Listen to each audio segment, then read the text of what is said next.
pinost ko ito last time. Sabi niya, you cannot embrace the system of abundance with scarcity mentality. Sabi niya, how you think determines the way you live.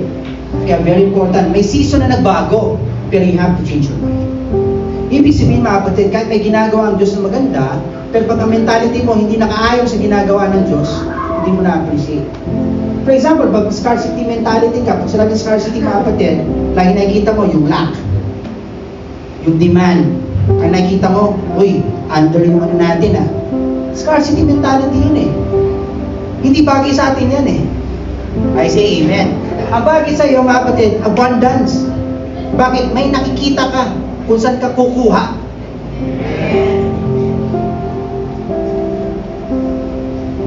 Ito sinasabi ko mga kapatid. Yung mga nanay, I understand.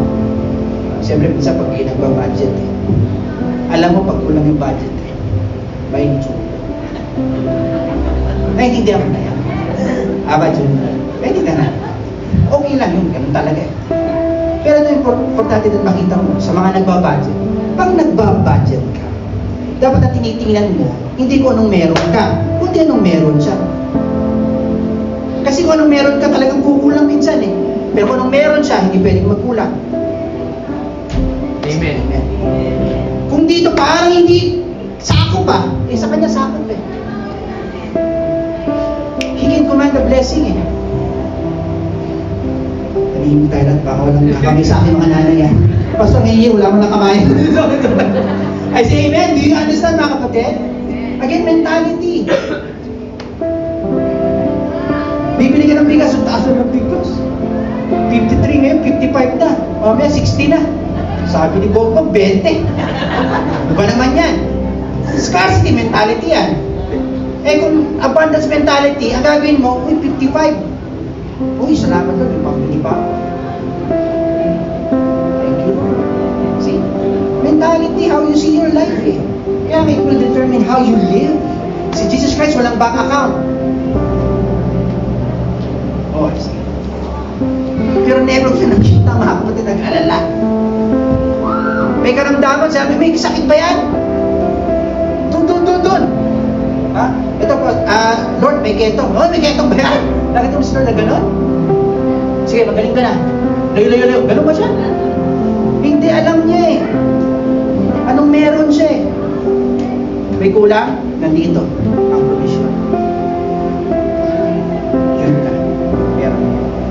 Oo, sige. Look at this, man. Stress mind mo yung mentality meron ka. Look at this.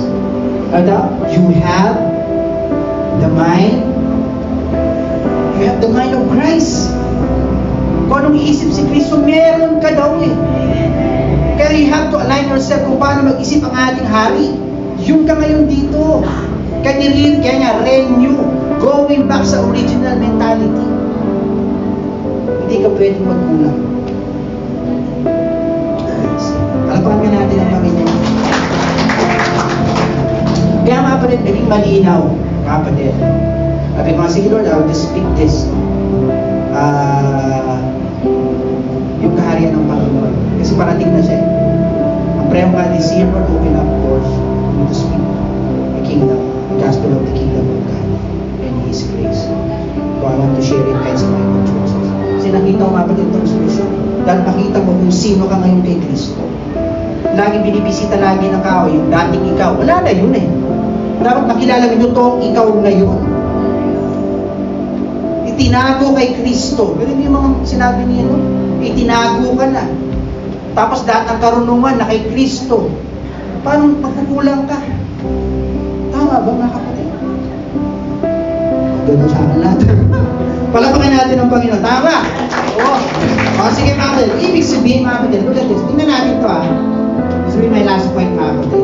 For this morning. Alam natin story nito mga kapatid. Nagpakain si Lord. Tama.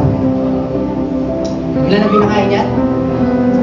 5? Yes, 5,000. Lalaki pala.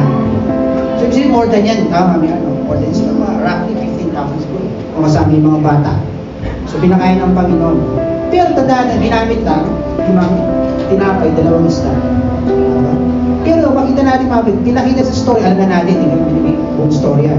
Pinakita yung mentality dyan. Mga disciple, saan sila nakatingin. Pero si Lord iba eh.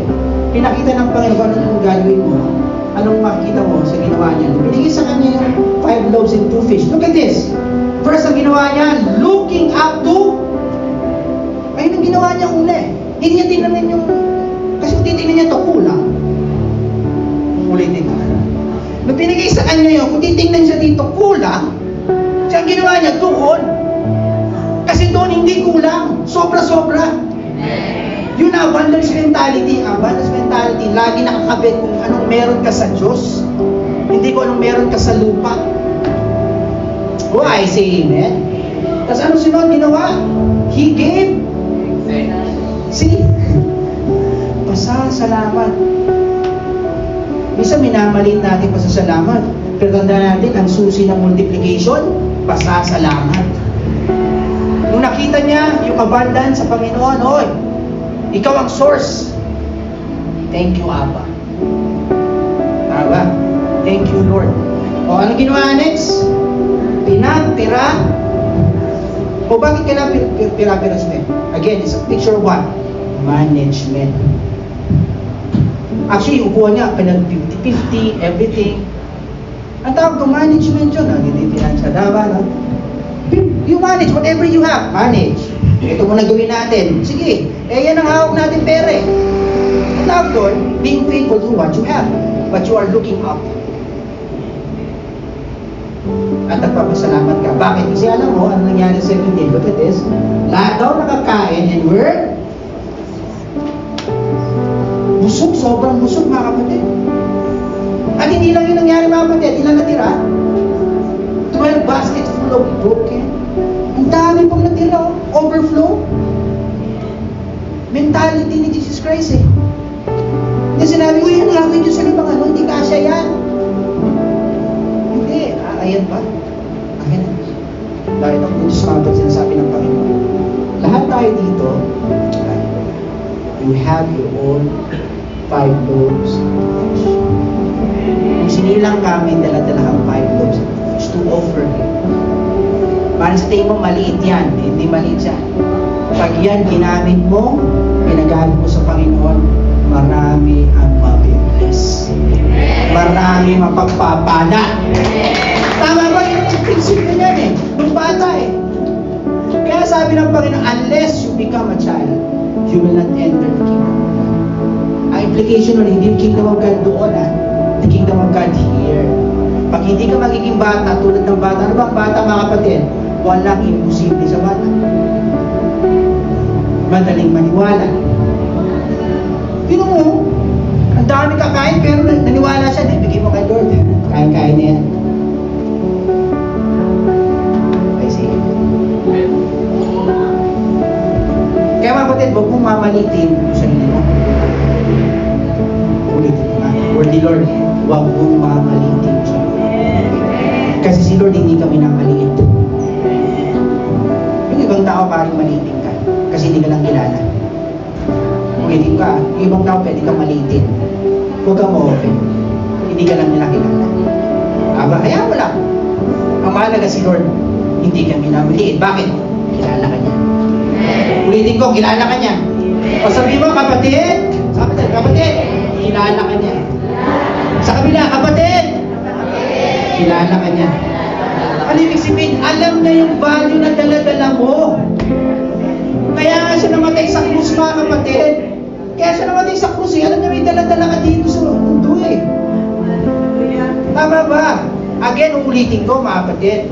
Yung regalong meron ka, nung sinilang ka, dala-dala mo yan. Ang gusto ng Diyos, pag umuwi ka sa Kanya, dapat hindi mo yan dala. Dapat pag umuwi ka sa Kanya, Lord, bye! Wala kang dalang regalo. Gusto niya na bitawan mo yan dito. Kasi yung regalo mo para sa lupa. Oh, I see. Lahat tayo may dala-dala. Kailangan nila. Hindi ka mamaniwala. Kailangan ka nila.